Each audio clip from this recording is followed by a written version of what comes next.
سنو، اللہ کے قرآن کا فیصلہ سنو، اللہ کے کلام کا فیصلہ سنو۔ جس کا کان میرا کلام سننے کے لیے تیار نہیں، جس کو میرا قرآن سن کے مزہ نہیں آتا، جس کو میرا کلام سن کے حلاوت نہیں آتی، جس کو میرا کلام سن کے لذت نہیں آتی، جس کی روح تازی نہیں ہوتی، جس کو لطف نہیں آتا، جس کو کیف نہیں آتا، جس کو سرور نہیں آتا، جو میرا قرآن سننے کو تیار نہیں، جو میرا قرآن آنکھوں سے دیکھنے کو تیار نہیں، جو میرا قرآن سننے سمجھنے کے لیے تیار نہیں، آؤ پھر خدائی فیصلہ سنو۔ فرمایا اولئک کالانعام۔ صلی اللہ علیہ وسلم نے فرمایا جمعے کا دن قیامت کی نشانی ہے۔ السلام علیکم۔ آج کا جمعہ بیان قاری حنیف ملتانی صاحب کے ساتھ، ویڈیو کو اینڈ تک ضرور دیکھیں۔ قیامت کا دن جس دن قائم ہوگا جمعہ ہی ہوگا۔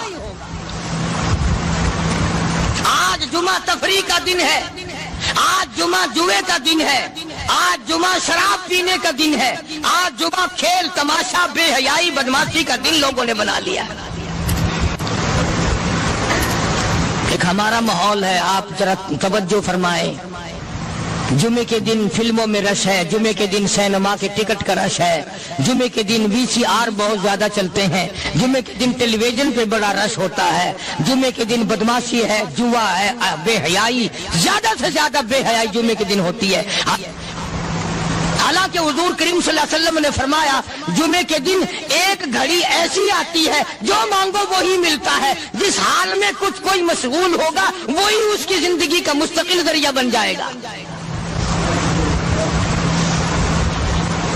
کون سمجھائے تمہیں؟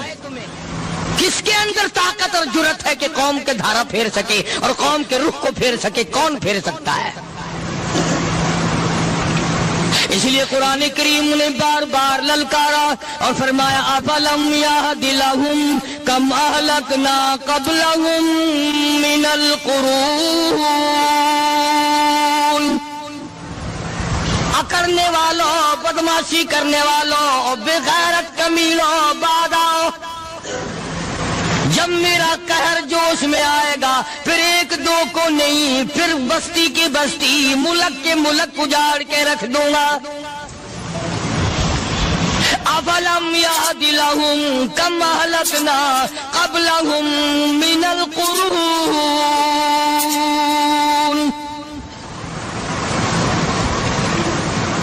میں نے قرن کے قرن اجاڑ دیے، میں نے روئے زمین کے مالک اجاڑ دیے، میں نے ملکوں کے بادشاہ اجاڑ دیے، میں نے وزیر اعظم اجاڑ دیے، میں نے گورنروں سے بھیک کے ٹکڑے منگوا دیے۔ میں وہ خدا ہوں وَتُعِزُّ مَن تَشَاءُ وَتُذِلُّ مَن تَشَاءُ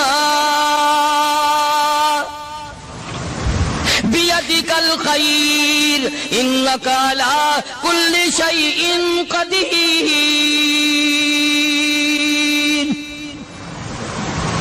سارا نظام میرے ہاتھ میں ہے۔ تبارک الذی بیدہ الملک، برکتیں میرے پاس ہے، رحمت میرے پاس ہے، خیر میرے پاس ہے، بھلائی میرے پاس ہے، سلامتی کے خزانے میرے پاس ہے، امن کے خزانے میرے پاس ہے۔ وہو علی بیدہ الملک، ملک میں راج میرا، وہو علی کل شیء قدیر۔ ذرے ذرے پہ قبضہ میرا، پتے پتے پہ قبضہ میرا، پہاڑ کی ایک ایک کنکر پہ قبضہ میرا، سمندر کے قطرے قطرے پہ قبضہ میرا۔ تو ہوتا کون ہے آکڑ کرنے والا؟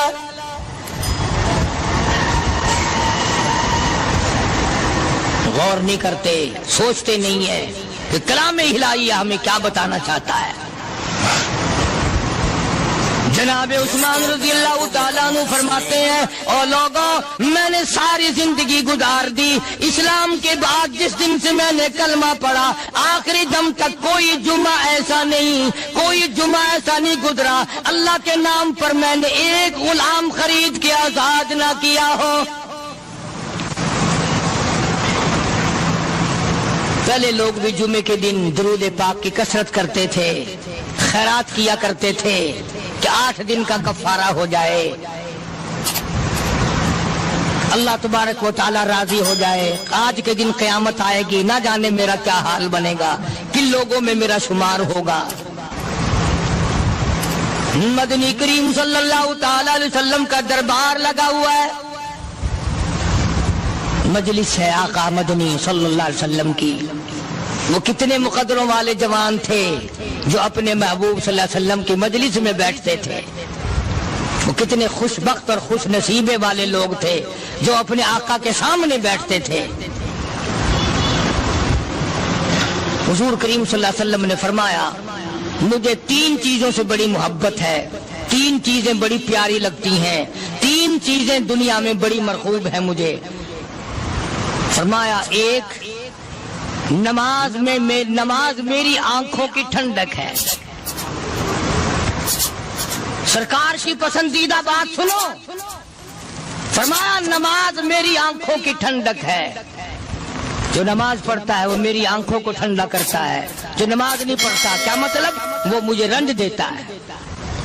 اور جامع ترمذی میں ایک حدیث موجود ہے, ارشاد ہے حضور کریم سب کہہ دو صلی اللہ علیہ وسلم کا, فرمایا کہ ہر پیر کے دن, ہر جمعرات کے دن ہر امتی کا نام اعمال میرے سامنے پیش کیا جاتا ہے. ہر امتی کا اعمال نامہ سرکار کے سامنے کر دیا جاتا ہے. تیرے فلاں امتی کا یہ عمل ہے. ذرا مسجد میں بیٹھے ہو, قبلے کی طرف منہ کیے بیٹھے ہو, لوگوں سوچو تو صحیح ہمارے اعمال نامے دیکھ کر آقا کو کتنا رنج ہوتا ہوگا. ہمارے کردار دیکھ کر, ہماری روسیائی کو دیکھ کر آقا کو کتنا رنج پہنچتا ہوگا صلی اللہ علیہ وسلم.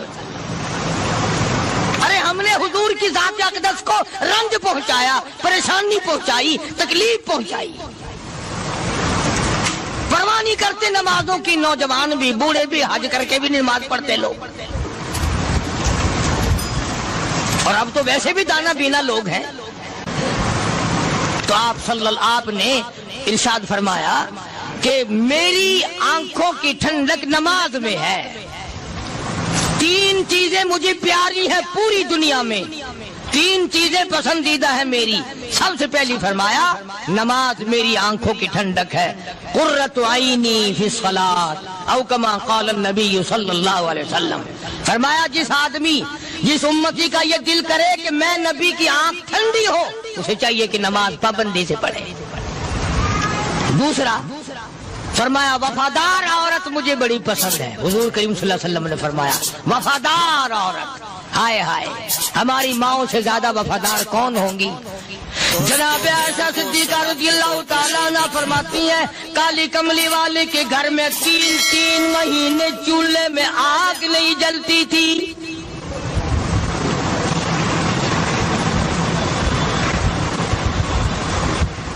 دوسروں کے واسطے ہے سیم و زر و گوہر, اور اپنا یہ حال ہے کہ چولہا ہے بجھا ہوا. جناب عائشہ صدیقہ رضی اللہ تعالیٰ عنہ فرماتی ہیں ہمیں 24 گھنٹے میں 1 پانی کا پیالہ اور 1 کھجور کا دانہ ملا کرتا تھا.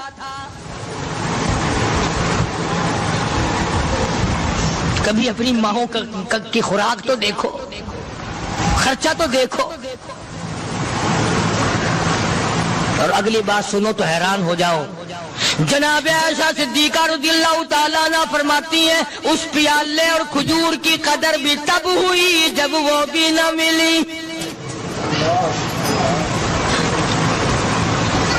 پیسوں کو برباد کرنے والوں, بے قدری کرنے والوں, ذرا سوچو تو صحیح کہ کیا گھر ہے محمد عربی سب کہہ دو صلی اللہ علیہ وسلم کا.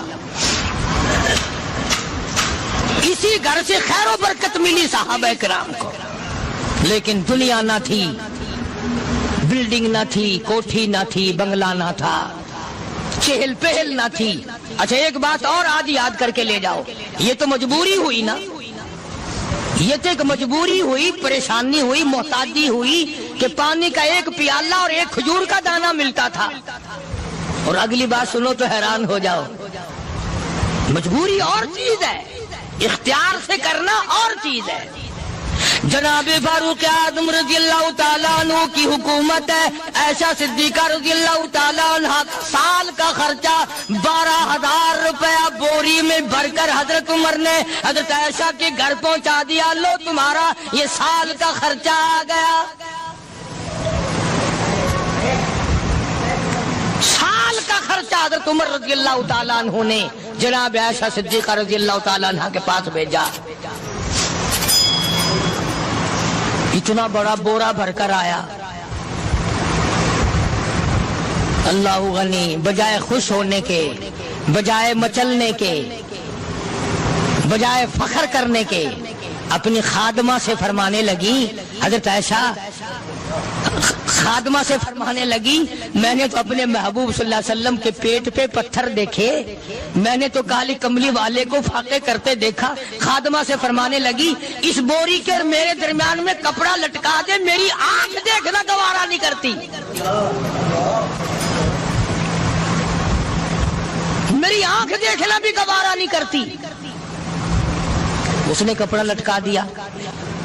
اس کے بعد خادمہ سے فرمانے لگی مدینے میں اعلان کراؤ جس کو خیرات چاہیے وہ عائشہ کے دروازے سے آ کے لے جائے رضی اللہ تعالیٰ عنہ.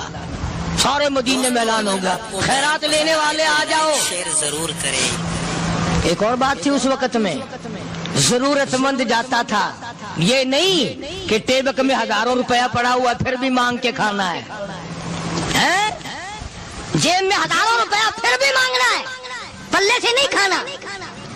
کہ جتنے بھیک مانگے ہیں نا بھیک مانگنے والے، 1 کروڑ روپیہ دے دو انشاءاللہ شام کو پھر بھی مانگے گا. اس کے مقدر میں بھیک مانگنا ہے. فرمانے لگی کچھ نہیں ہے. وہ خادمہ کہنے لگی کچھ نہیں ہے. اب وہ خادمہ کہنے لگی کہ اگر 1 ٹکے کا گوشت منگوا لیتی تو تم بھی اپنا روزہ کھول لیتی، گوشت سے میں بھی کھا لیتی. کیا جواب دیا اما عائشہ صدیقہ رضی اللہ تعالیٰ عنہ نے؟ فرمانے لگی اب تانا دینے سے کیا فائدہ، تو نے اس وقت یاد کیوں نہیں دلایا؟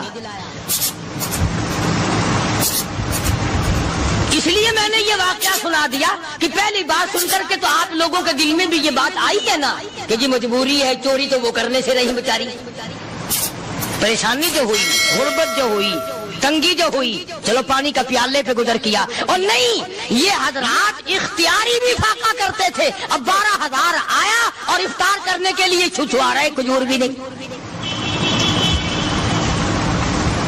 اور ہم تو خدا جانے کب کب تک کا انتظام سوچتے ہیں، پوتے پوتیوں تک کا انتظام جب تک نہ کر لیں اور اولاد در اولاد تک کا انتظام نہ کر دیں اس وقت تک ہماری تسلی تو ہوتی نہیں. اسی کو مجذوب نے بڑے عجیب طریقے سے سمجھایا، کہتا ہے کہ آنے والی کس سے ٹالی جائے گی، آنے والی کس سے ٹالی جائے گی، اور جان ٹھہری جانے والی جائے گی، روح رگ رگ سے نکالی جائے گی، تجھ پہ ایک دن خاک ڈالی جائے گی. تیرے رشتہ دار عزیز اقربا دھڑا دھڑ مٹی پھینک کے ایسے آئیں گے گویا تجھے پہچانتے بھی نہیں. بڑی بڑی عجیب باتیں کہی مجذوب علیہ رحمت نے. اللہ کی رحمت نازل ہو اس کی قبر مبارک پہ آمین کو. کہتا ہے سب کی سب ہیں راہ روے کوئے فنا، سب چل رہے ہیں فنا کی طرف. اب یہ جو ہم لوگ بیٹھے ہیں نا خوش ہو رہے ہیں، میری 50 سال عمر ہو گئی، میری 60 سال عمر ہو گئی، میری 40 سال عمر ہو گئی، میری 30 سال کم عمر ہو گئی. اور اصل بات ہمارے اور اپنے آپ کو آخرت کے لیے جس قدر ممکن ہو سکے تیاری کریں. آج کل بڑی رات ہے، سویرے اٹھو، کم سے کم صبح و شام ہر آدمی 1 تسبیح درود شریف کی، 1 تسبیح استغفار کی اور 1 تسبیح تیسرے کلمے کی، یہ تو کم سے کم ہو ہی جائے. بکواس کرتے سو جاتے ہیں، بکواس کرتے اٹھ جاتے ہیں، بھلا ہے کوئی زندگی کا معاملہ؟ اللہ سے معافی مانگتا سو جا اور معافی مانگتا اٹھ جا. خدا کی قسم اللہ کا دریائے کرم جوش میں آئے. تو یہ ساری چیزیں میں نے اس لیے عرض کی تو وقت پورا کرنے والا حساب نہیں کہ نہ جانے کس کو توبہ کی توفیق ہو جائے. کم سے کم ان 3 تسبیحوں کو ہر مرد عورت لازمی پکڑ لے. ایک تسبیح درود شریف کی، ایک تسبیح سبحان اللہ والحمدللہ ولا الہ الا اللہ واللہ اکبر ولا حول ولا قوۃ الا باللہ العلی العظیم، اور ایک تسبیح استغفر اللہ الذی لا الہ الا هو الحی القیوم واتوب الیہ یا استغفر اللہ ربی من کل ذنب واتوب الیہ، اور ایک تسبیح درود شریف کی اللہم صلی علی سیدنا مولانا محمد وعلی آل سیدنا مولانا محمد مبارک وسلم وصلی علیہ. جب ایک مرتبہ درود بندہ پڑھے گا 10 بار اللہ کی رحمت آئے گی، 10 گناہ معاف ہوں گے، 10 درجے بلند ہوں گے، 10 خطائیں معاف کر دی جائیں گی. تو کتنا بڑا اجر ہے. خصوصاً بوڑھوں کو چاہیے کہ وہ گپوں میں اپنا وقت خراب نہ کریں. خدا کی قسم قبر میں جانے کے بعد تجھے ایک سانس کی مہلت ہے. پر مجھے اس بات کا افسوس ہے کہ آپ لوگ پورا مضمون سننے کی کوشش نہیں کرتے، بلکہ بعض لوگ بالکل اخیر میں سر سے، ایک ہے جمعے کی فضیلت حاصل کرنا، ایک ہے جمعہ پڑھنا، ایک ہے سیرو نہانا. اس میں بڑا فرق ہے. ایک ہے سر سے اتارنا اور ایک ہے اس کی فضیلت کا حاصل کرنا. حدیث پاک میں آتا ہے کہ جمعے کے دن فرشتے دروازے پہ کھڑے ہو کر کے حاضری لگاتے ہیں. ہاں، اللہ صاحب مل کی ٹیکسٹائل مل کی حاضری کا تو پتا ہے، مسجد کی حاضری کا کوئی پتا نہیں. اگر دیر ہو جائے تو وہ گیٹ کیپر واپسی کر سکتا ہے. اگر دیر میں آیا تو یہ فرشتہ نہیں کہتا، لانتی ہمارا پیچھے سے. بہت مدت کی بات ہے، علامہ یوسف بن نور رحمۃ اللہ علیہ زندہ تھے. میں کراچی تھا تو حضرت نے مجھے فرمایا کہ جمعہ ہمارے یہاں پڑھا دو. اب کے میری والی وہ جمعہ پڑھاتا تھا ان دنوں میں. تو میں جب گیا تو ہم ایک چھوٹے سے دروازے سے داخل ہونے لگے. ایک پٹھان کہنے لگا پرلے دروازے سے چلو، میں بھی ادھر سے جاتا ہوں. میں نے کہا کیوں؟ کہنے لگا فرشتہ ادھر رجسٹر لیے کھڑا ہے، تم ادھر سے گھس جاؤ گے تمہارا حاضری نہیں لگے گا. تو کہنے لگا فرشتہ بڑے گیٹ پہ کھڑا ہے، ادھر چلو. تو کم سے کم اس پٹھان کا تو یہ عقیدہ ہے کہ فرشتہ کھڑا ہے، اور تمہارا خیال یہ ہے کہ جمعے کے دن نہ فرشتہ ہے نہ خدا ہے، کوئی بھی نہیں ہے. اس لیے سیرت النبی صلی اللہ علیہ وسلم کا عنوان شروع ہوگا. وقتی آؤ، پورا مضمون سنو تاکہ لطف آئے، دل و دماغ بنے. اور عقیدہ میں نے تمہیں بتا دیا، لا الہ الا اللہ، خدا کے سوا الہ کوئی نہیں، مشکل کشا کوئی نہیں، پیدا کرنے والا کوئی نہیں، فصل میں، دکان میں، کارخانے میں اس کے سوا برکت دینے والا کوئی نہیں. اور یہ بات بتائی کس نے؟ محمد الرسول اللہ صلی اللہ علیہ وسلم. ہمارے نبی حضرت محمد الرسول اللہ صلی اللہ علیہ وسلم نے ہمیں یہ بات بتائی. خدا کے بعد خدا کوئی نہیں، مصطفیٰ کے بعد نبی کوئی نہیں. حضور صلی اللہ علیہ وسلم کے بعد کوئی کسی قسم کا جو نبوت کا دعویٰ کرے وہ کافر ہے، دجال ہے، بے ایمان ہے، وہ خنزیر سے بدتر ہے جو میرے آقا کے ختم نبوت کے تاج کو ہاتھ لگائے گا. فرمایا لہم قلوب لا یفقہون بہا. اللہ پاک جل شانہ فرماتے ہیں جس کا دل قرآن کریم سمجھنے کا عادی نہیں. لہم قلوب لا یفقہون بہا، جس کا دل قرآن سمجھنے کے لیے تیار نہیں. وَلَهُمْ أَعْيُنٌ لَا يُبْصِرُونَ بِهَا، جس کا کان اللہ کا قرآن سننے کے لیے تیار نہیں. أَمْ لَهُمْ آذَانٌ لَا يَسْمَعُونَ بِهَا، أَمْ لَهُمْ آذَانٌ يَسْمَعُونَ بِهَا، جس کا کان خدا کا قرآن سننے کو تیار نہیں. خدائی فیصلہ سنو، اللہ کے قرآن کا فیصلہ سنو، اللہ کے کلام کا فیصلہ سنو. جس کا کان میرا کلام سننے کے لیے تیار نہیں، جس کو میرا قرآن سن کے مزہ نہیں آتا، جس کو میرا کلام سن کے حلاوت نہیں آتی، جس کو میرا کلام سن کے لذت نہیں آتی، جس کی روح تازی نہیں ہوتی، جس کو لطف نہیں آتا، جس کو کیف نہیں آتا، جس کو سرور نہیں آتا، جو میرا قرآن سننے کو تیار نہیں، جو میرا قرآن آنکھوں سے دیکھنے کو تیار نہیں، جو میرا قرآن سننے سمجھنے کے لیے تیار نہیں. آؤ پھر خدائی فیصلہ سنو. فرمایا اولئک کالانعام،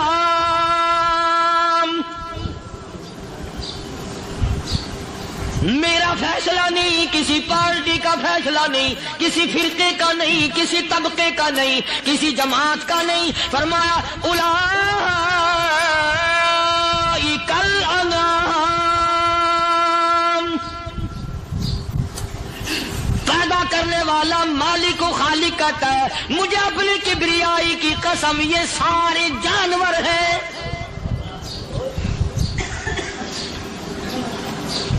یہ سارے کے سارے جانور ہیں، یہ درندے ہیں جو ایک دوسرے کو چیر پاڑ کر کھاتے ہیں، یہ درندے ہیں جو ایک دوسرے کا خون پیتے ہیں. فرمایا بل ہم اضل، جانوروں سے بھی بدتر.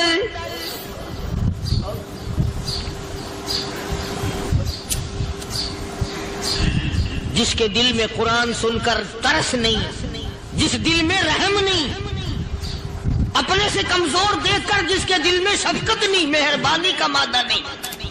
فرمایا وہ کوئی بندہ ہے، وہ تو جانور ہے. اور خدا قسم میں آ گیا فرمایا بل ہم اضل، اس سے بھی بدتر. اللہ والے جو ہیں وہ ان خصلتوں کو دور کراتے ہیں اور وہ آدمی کے مزاج اور دل میں سے ایسی چیزیں نکالتے ہیں جو اس کی بربادی کا ذریعہ بنتا ہے.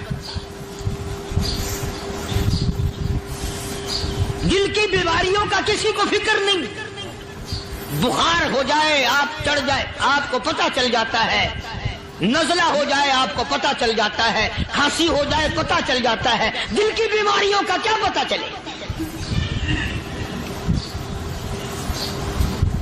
صحابہ اکرام رضوان اللہ تعالی علیہم اجمعین کی جماعت کے اللہ پاک کے محبوب حضرت محمد الرسول اللہ صلی اللہ تعالی علیہ وسلم نے دلوں کی صفائی کی.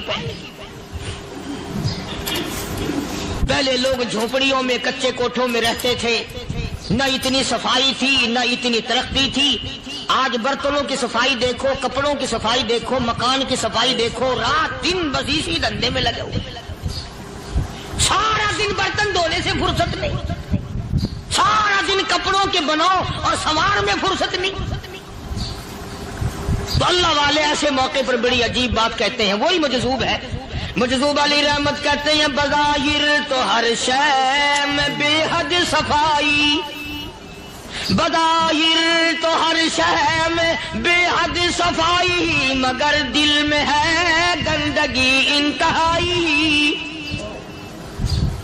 بظاہر تو ہر شے میں چہرے کی صفائی، بدن کی صفائی، نہ جانے کتنی قسم کا صابن ہے، نہ جانے کتنی قسم کے پاؤڈر ہے، نہ جانے کتنی قسم کے شیمپو ہیں، نہ جانے کتنی قسم کے کپڑے ہیں، کیا چال ڈھال ہے، کیا نئے نئے ڈیزائن ہے. مجذوب کہتا سب کچھ دیکھ لیا، بظاہر تو ہر شے میں بے حد صفائی، مگر دل میں ہے گندگی انتہائی.